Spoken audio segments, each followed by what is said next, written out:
Alors, bonjour les amis, j'espère que vous allez super bien, que vous avez passé une belle nuit. Bon, naturellement, pour nous les Barcelonais, on n'est pas du tout content, mais je suis très sûr que pour les Madrilènes, ça a été une superbe nuit. Je vais commencer d'abord cette vidéo en m'excusant pour la vidéo d'hier que j'ai fait. C'est une vidéo plus ou moins à chaud où je n'étais pas vraiment posé parce que le match, il s'est passé beaucoup de choses tellement. Il y a des détails qui m'ont échappé, il y a des trucs qui sont allés plus vite, il y a des trucs que je n'ai pas vus, il y a des trucs dont j'ai pas fait attention. Pourquoi? Parce que voilà, j'étais obnubilé par le score, par le scénario du match. Donc forcément, j'ai pas pu tout voir et comme vous pouvez le voir, j'ai vraiment mal. J'ai vraiment mal. J'ai fait une nuit blanche. J'ai dormi à 8 heures. J'étais hyper fatigué à un moment donné. J'ai fait la fièvre. Mon corps tremblait. À un moment donné, je me pose des questions. Est-ce qu'il ne faut pas que je laisse le football un peu? Parce que Difficile d'imaginer le monde sans Internet aujourd'hui. Ah, c'est mieux, mais pas parfait. Tout comme dans la vie en ligne comporte des risques. Alors pourquoi ne pas faire de notre monde numérique un endroit plus sûr? Nous avons commencé à rêver, et c'est là que nous avons eu le déclic. Un Internet sécurisé et ouvert à tous. Sans surveillance, ni censure, ni restriction. Comment est-ce possible? Voici NordVPN. C'est une solution complète de cybersécurité et de confidentialité, conçue pour tous les jours et pour tout le monde. NordVPN améliore votre confidentialité, votre sécurité et votre liberté en seulement quelques clics. Le tout en conservant une connexion Internet fluide. Il protège votre liberté sur Internet en vous permettant de changer votre emplacement virtuel en un clic. Il vous protège contre les menaces en ligne en bloquant les sites web dangereux, les trackers et les publicités, ainsi que les téléchargements infectés par des logiciels malveillants. Il analyse le web à la recherche d'identifiants divulgués afin d'éviter les urgences avant qu'elles ne causent de réels dégâts. Grâce à la dernière fonctionnalité réseau mesh de NordVPN, vous pouvez accéder aux fichiers à distance et travailler sur des projets partagés où que vous soyez. NordVPN est bien plus qu'un simple VPN. C'est un pack de cybersécurité qui permet à des millions d'internautes de surfer en toute confiance sur tous leurs appareils pour une vie numérique plus sûre au quotidien. NordVPN, votre cybersécurité au quotidien. hier, le résultat aurait pu se terminer un 2-0. Ok, ça aurait été même mieux, quoi, que d'égaliser, de marquer, après de se faire rattraper et ensuite de se faire remonter. Donc forcément, le scénario fait que voilà, ça conditionne après la vidéo que je fais à chaud. Et j'ai remarqué que beaucoup de personnes dans les commentaires ont compris que voilà, c'était... Parce que vous ne pouvez pas demander à quelqu'un qui est fan, après une défaite comme ça, d'être lucide, d'être objectif à chaque fois. Parce que si c'est ce à quoi vous vous attendez, je suis désolé, mais ça n'arrivera pas. Parce que même les plus grands journalistes, les plus grands analystes de football, quand il s'agit de leur club, la majeure partie du temps, on y met le cœur. On met l'âme, on met le cœur. Ce qui fait que parfois, on peut être obnubilé. Notre jugement peut être obnubilé à cause de ces émotions-là qu'on met. Parce que c'est notre équipe, on défend notre équipe et tout ce qui va avec. Je voudrais m'excuser aussi à ceux dont j'ai dit, bon, j'ai dit la majorité étaient des enfants, tout ça. C'est un langage que je n'aurais pas dû utiliser pour exprimer ce que je voulais dire en ce moment-là. Côté arbitrage, vous savez que je fais partie de ceux qui, voilà, il y a des choses sur lesquelles je ne sifflerai jamais et il y a des choses sur lesquelles, oui, je peux siffler et je ne viens pas souvent ici pour parler d'arbitrage. Donc, voilà. Il y en a qui m'ont insulté dans les commentaires, comme d'habitude. C'est pas grave, hein. Je les comprends aussi parce que moi aussi, ce que j'ai dit dans ma vidéo, c'était sous le coup de la colère, de l'amertume, de la douleur. Bon, eux aussi, quelqu'un qui suit ma vidéo pour la première fois peut se sentir offensé. Mais ceux qui sont sur ma chaîne il y a déjà longtemps savent. Donc, ceux qui sont nouveaux, je peux les comprendre. C'est pas des trucs que je laisse m'influencer parce que voilà, ça c'est des trucs externes. C'est des trucs que je ne peux pas contrôler. Ouais, donc. Quelqu'un qui veut faire le dur ou bien veut dépasser un peu trop les bornes, je le masque de la chaîne et puis la personne ne voit plus. La personne peut voir mon contenu mais ne va plus pouvoir commenter. Donc, c'est un peu ça. Je voudrais m'excuser sur ça. Et comme je disais tantôt, vous ne pouvez pas vous attendre à ce qu'un Barcelonais ou un Madrilène sur un match que son équipe vient de jouer, que cette personne soit toujours lucide et objectif à 100%. Il n'y a pas d'objectivité 100%. Ça, là, rayez-vous ça de la tête. On vient, on peut dire ce qu'on a à dire, la vérité jusqu'à un niveau donné. Mais plus que ça, je ne pense pas que ce soit possible. Alors, les amis, cette vidéo, elle va être un peu longue parce que je vais m'exprimer, je vais me vider. Je vais faire une autocritique.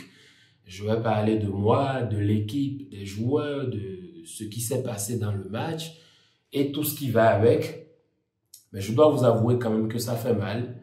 Parce qu'à un moment donné, je me dis, est-ce que je ne devrais pas laisser le football? Parce que la désillusion, parfois, peut faire plus mal même que les matchs en question, le résultat de ce que tu vois, du parcours. Et ça fait vraiment mal. Ça fait vraiment mal. J'ai fait une nuit blanche. Je n'ai pas pu dormir. J'ai beaucoup souffert. Franchement, j'ai beaucoup souffert. Et c'est comme on dit, un homme, ça pleure caché, non? Il y a comme un proverbe comme ça. Voilà, un homme se cache pour pleurer. Donc, je ne fais pas partie de ces gens-là qui vont allumer leur caméra et se mettre à pleurer devant la caméra et après publier. Non, je ne veux pas le faire. Et quand tu perds comme ça, moi je pleure plus pour des victoires que pour des défaites. Les défaites, ça m'est arrivé de pleurer pour des défaites. Mais c'est quand la défaite, voilà, elle est vraiment douloureuse, quoi. Elle est injuste. Et c'est en ce moment-là que vous allez me voir pleurer. Sinon, après une défaite, c'est souvent autocritique et la colère. Je suis toujours énervé quand je perds. Parce que je n'aime pas perdre. Je ne suis pas un bon perdant. Ça, je vous le dis. Je ne suis pas du tout un bon perdant. Ça fait partie de ma personnalité. Je n'aime pas perdre. Pour moi, la défaite, c'est pas une option. Ce qui fait que durant toute ma vie, j'ai rarement eu d'échecs. J'ai eu des échecs que j'ai eu à accepter. C'est normal, c'est dans la vie, c'est dans le processus de tout humain. Mais j'ai su rebondir et aller vaincre. Si je viens, je perds, je reviens encore retenter 1000 fois jusqu'à ce que je ne gagne. Et si j'ai pas gagné et regagné au moins 100 fois déçu sur la même chose, je ne suis pas du tout content. Alors, j'ai resuivi le match. Bon, vous pouvez le voir, le match il est toujours en cours. Je l'ai resuivi de la manière la plus tranquille possible, plus calmement. Je l'ai resuivi 2 fois. Tout ça pour ne pas venir ici et me tromper. Et c'est comme je disais tantôt, il y a plusieurs qui vont peut-être encore m'attaquer sur cette vidéo. Mais d'abord, je vais commencer par féliciter cette équipe de l'Inter Milan parce qu'il ne faut pas être un mauvais perdant. L'équipe qui a été plus clutch a gagné, mais pas l'équipe qui a été supérieure. Parce que je ne sais pas comment vous allez me convaincre que cette équipe de l'Inter Milan là, qui a encaissé 6 buts contre nous, a été supérieure. Non, je ne pense pas parce que j'ai revu le match. Et chaque but qu'on encaissait, c'était sur des erreurs individuelles. Ce sont les individualités qui nous ont tués lors de la double confrontation. Certes, on se fait mener au score plusieurs fois. L'Inter Milan nous marque 7 buts. Mais je vois des gens qui restent là et disent « Ah non, mais l'Inter Milan, ils ont une meilleure défense. L'Inter Milan, ils sont ci. L'Inter Milan, ils sont ça. » Mais quand même, ils encaissent. Donc, ils n'ont pas une meilleure défense que nous. Je suis désolé. Ça, vous pouvez me mettre la corde au cou. Vous pouvez me mettre ce que vous voulez. Je ne sais pas comment vous allez me démontrer que cette équipe de l'Inter Milan, en niveau de jeu, en termes de jeu, est supérieure au Barça. Et j'ai vu plusieurs personnes dans les commentaires qui l'ont mentionné et je vous félicite parce que vous, au moins, vous regardez le football. Ce sont les individualités qui ont tué le Barça. Mais n'empêche, il faut faire une autocritique. Pourquoi il faut faire une autocritique? Parce que tu ne peux pas être aussi éclatasse, tu ne peux pas faire une première mi-temps aussi catastrophique et espérer gagner. Tu ne peux pas encaisser sur 9 occasions de l'Inter ou 10 occasions, tu ne peux pas encaisser 7 fois et espérer te qualifier. Tu ne peux pas jouer le gentil et espérer aussi te qualifier. Donc, je suis désolé pour nous. C'est mérité aussi. On a perdu. Il faut qu'on fasse une autocritique, surtout dans certaines phases de jeu, dans la manière de jouer. C'est pas comme si la manière de jouer, elle est mauvaise dans tout le sens du terme, mais à des moments donnés, il faut savoir s'adapter en fonction de l'adversaire. En gros, une première mi-temps catastrophique du Barça, et comme je vous le disais dans ma vidéo débrief, bon, on peut même pas dire que c'est un débrief. Dans cette vidéo, je ne vais pas vous mettre des séquences vidéo, des images et tout ça, parce que ça me nécessite plus de trucs là. Ça me nécessite plus comment on appelle, de logistique pour pouvoir faire tout ça, parce qu'il faut enregistrer l'écran sur le PC, ensuite faire le montage, tout ça, synchroniser, superposer. Donc, je ne vais pas le faire parce qu'on a perdu. Je peux peut-être faire une autre vidéo, réaction ou analyse plus tard, calmement, peut-être à la fin de la saison, pour expliquer la déroute du Barça face à l'Inter. Mais vous voyez dans ce match, un jeu de déviation de l'Inter qui était incroyable, surtout en première mi-temps, une sérénité que moi, je ne l'avais pas vu, par exemple, au match aller. L'Inter qui nous menait à un moment donné 2-0. Et quand vous voyez comment le scénario du match il passe, surtout sur le premier but, c'est comme je vous le disais tantôt, c'est toujours des erreurs d'individualité. Vous allez voir Olmo, grosse erreur d'Olmo, désolé. Ici, je vais me nettoyer parce qu'il fait vraiment chaud. Il fait vraiment chaud. J'ai un souci de climatisation. Si quelqu'un veut m'offrir un climatiseur, je suis preneur, hein. Je n'ai pas de souci. Tout ça, c'est pour la chaîne. Il fait chaud actuellement à l'ombre. Il fait 33 degrés, parfois 34. Donc, imaginez ceux qui sont dehors, les ressentis qu'ils doivent être en train d'avoir. J'imagine. Bon, comme je disais sur le premier but,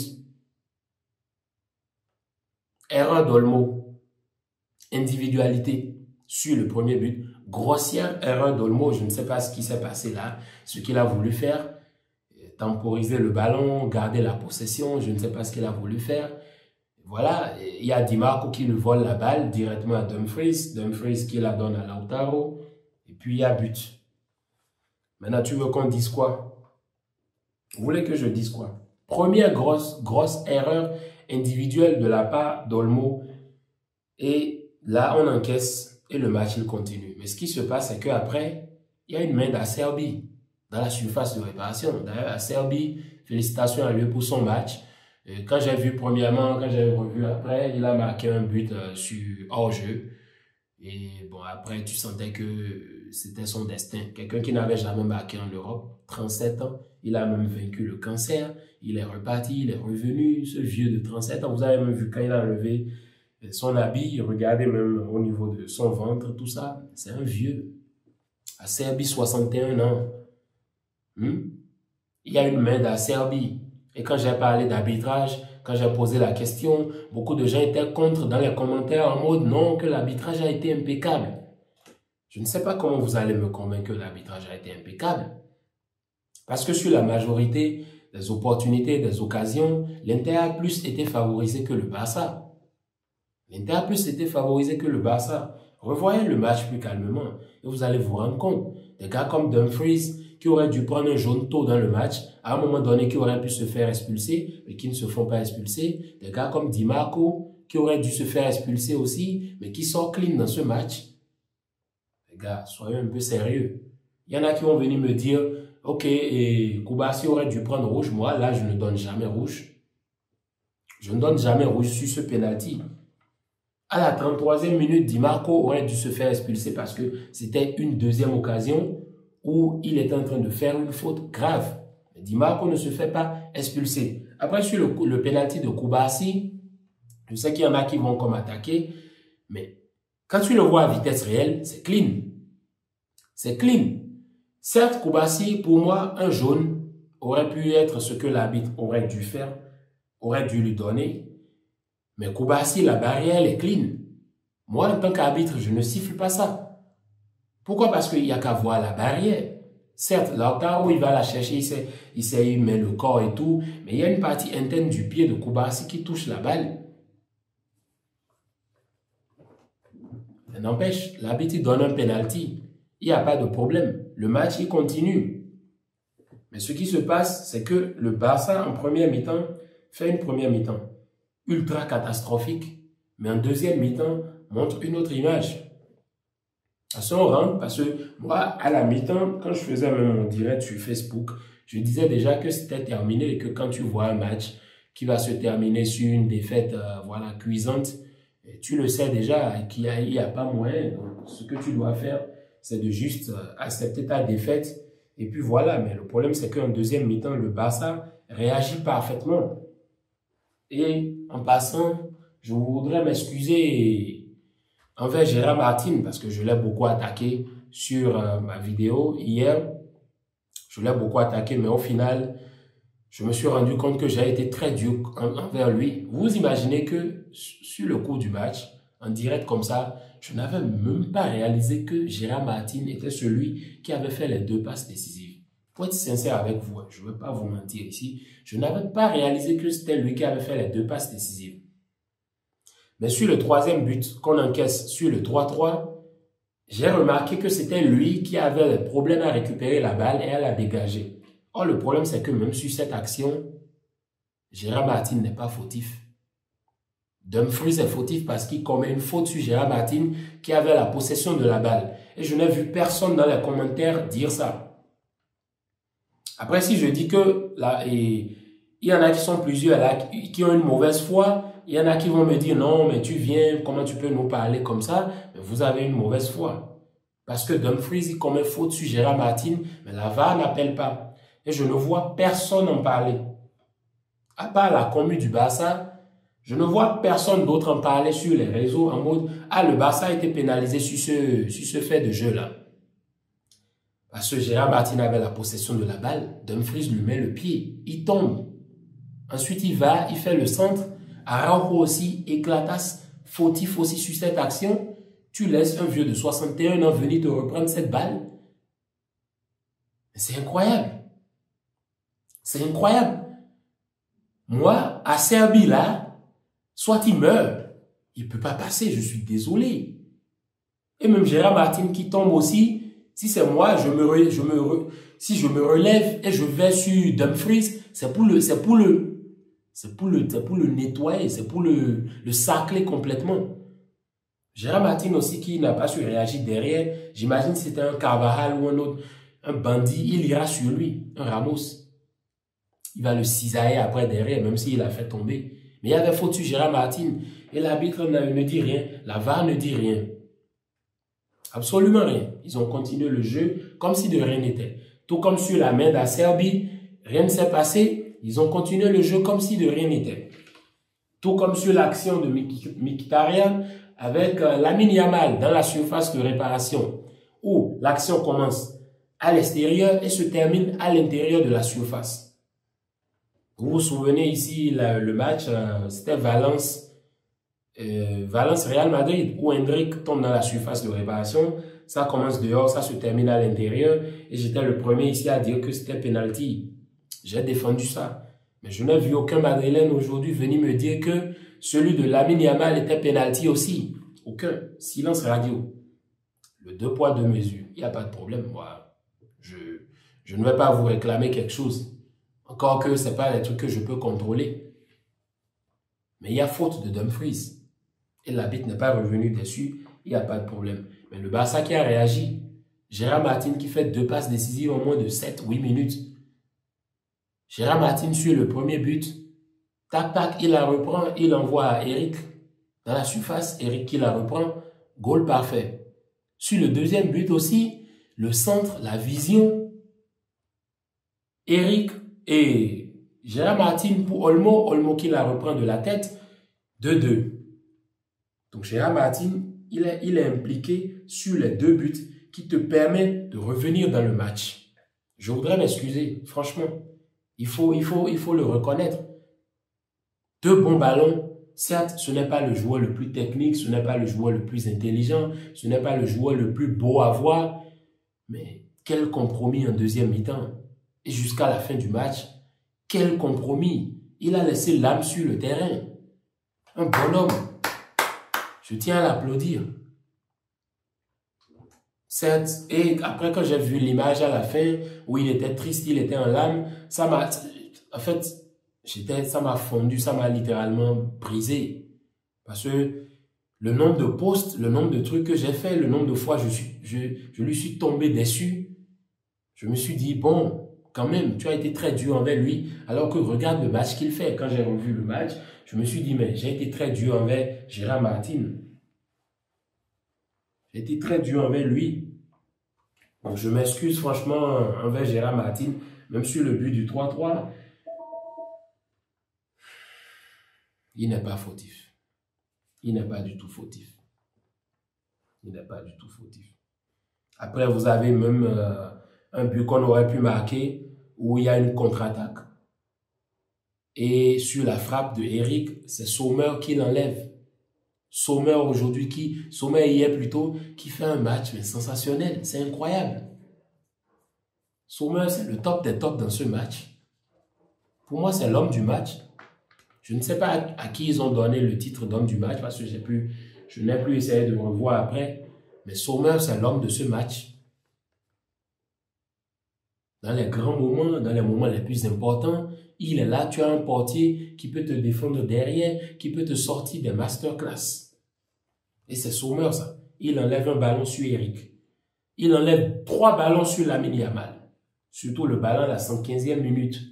Du bout des mains. Qu'est-ce qu'il est fort? Il est fort, Sommer. Il est trop fort.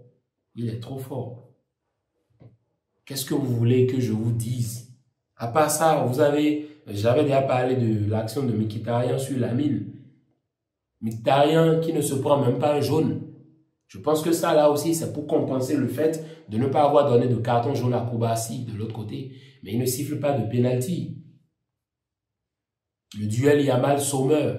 Sommer qui a vaincu. Qui a tout arrêté. Après, vous avez le goal de Rafinha. Au moment du 3-2, Rafinha qui marque. Mais le problème, c'est que derrière, on est à 2 minutes 30 de se qualifier. C'est pas comme si le Barça défend mal sur la fin. Mais regardez la faute sur Gérard Martin. Pourquoi on ne la siffle pas? Et il faut avouer qu'il y a un petit péché du Barça qui ne se calme pas à ce moment donné du match pour tuer le match et défendre en bloc bas.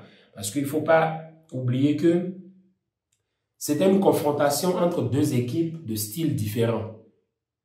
D'un côté, un style bloc bas et de l'autre côté, un style qui est joué avec une ligne haute, pousser, attaquer. Mais le problème, c'est que à un moment donné, il faut apprendre. Et je pense que c'est un bon match pour apprendre. Ils sauront que dans certains matchs, quand tu es en train de mener 3-2 et que tu as quelques minutes d'une finale, peu importe la chose, tu te mets à jouer comme un bandit et tu te mets à défendre derrière comme si ta vie en dépendait. C'est ce qu'ils auraient dû faire. Et ils ne l'ont pas fait. Et le truc, c'est qu'après, ils ont continué à attaquer. Le Barça continue à attaquer. Et même avant la fin des 95e minutes, le Barça aurait pu marquer.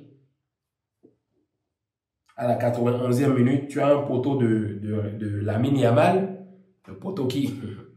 Non, mais ce qui s'est passé dans ce match, c'est incroyable. C'est incroyable. Franchement, c'est incroyable. Ah, les amis, je suis dépassé. Franchement, je suis dépassé. Je suis dépassé.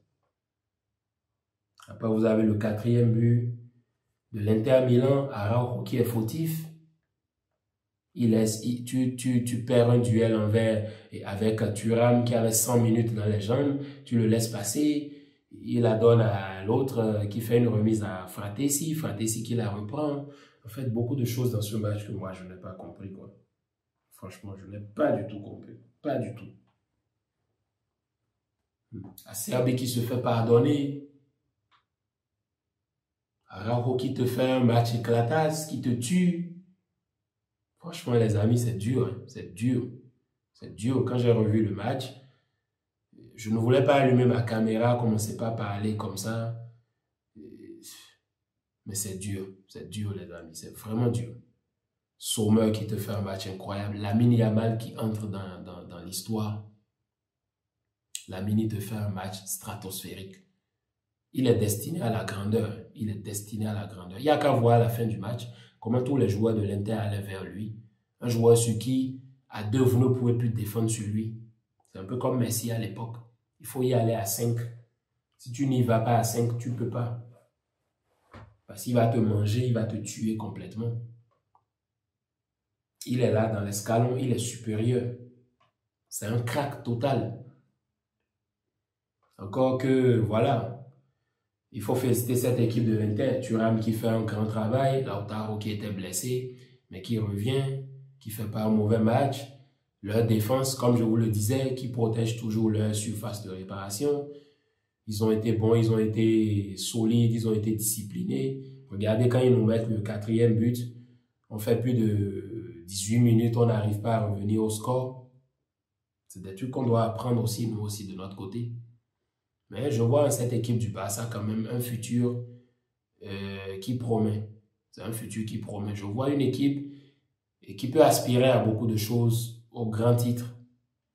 Surtout que cette défaite-là, il leur fallait ça. Il leur fallait cette défaite. Et je pense qu'ils vont rebondir. Ils vont nous faire vivre des nuits magiques. Parce que personne ne nous attendait. Personne ne nous attendait, même moi. Je ne sais pas si vous vous souvenez, j'avais fait une vidéo en début de saison où ils étaient en train de danser. Et je disais que, voilà, ils sont en train de danser au lieu de se concentrer sur la saison. Moi, je ne m'attendais même pas à ce que le Barça fasse une saison pareille. Mais ils m'ont beaucoup surpris. Et j'aimerais quand même les féliciter. Nous sommes tombés les armes à la main. Fiers de mon équipe, fiers de ces joueurs-là. Mais il y a des joueurs qui doivent partir. Ça, on va revenir sur ça, sur d'autres vidéos. L'Inter qui passe, voilà, l'équipe qui a été la plus clutch est passée, pas l'équipe qui a été la plus supérieure. Et puis voilà. Autocritique, comme je l'ai dit, on a été éclatasse, il faut qu'on s'améliore, il y a des choses qu'on doit changer. Certes, c'est bien d'encaisser, et c'est bien de marquer plus, mais ça ne peut pas se passer comme ça tout le temps. Ça ne peut pas se passer comme ça tout le temps. Et félicitations à cette équipe de l'Inter Milan. Et félicitations à Sommer qui fait un grand match. J'espère quand même qu'à un moment donné, il y aura un ballon d'or possible pour les goals. Je ne parle pas du trophée Yashin, non. Un ballon d'or pour les goals. Où les goals ont la possibilité de la gagner. Parce qu'avec des performances comme ça, quand tu sauves ton équipe, je pense que tu mérites mieux. Même contre le Bayern, c'était la même chose. Contre le Barça, c'était la même chose. Donc voilà les amis, je pense pas faire plus. Je vous avais dit la vidéo sera longue. Mais voilà, c'était un débrief à froid. Le Barça est éliminé. Et c'est la réalité ça, on ne peut que l'accepter. C'était tout pour la vidéo, je pense pas avoir quelque chose à ajouter. S'il y a quelque chose à ajouter, je reviendrai dessus. Donc voilà, autocritique du Barça et de l'arbitrage qui ne nous a pas été favorable non plus. Et puis voilà, c'était tout pour la vidéo. Bien de choses à vous et peace. Bon match PSG Arsenal.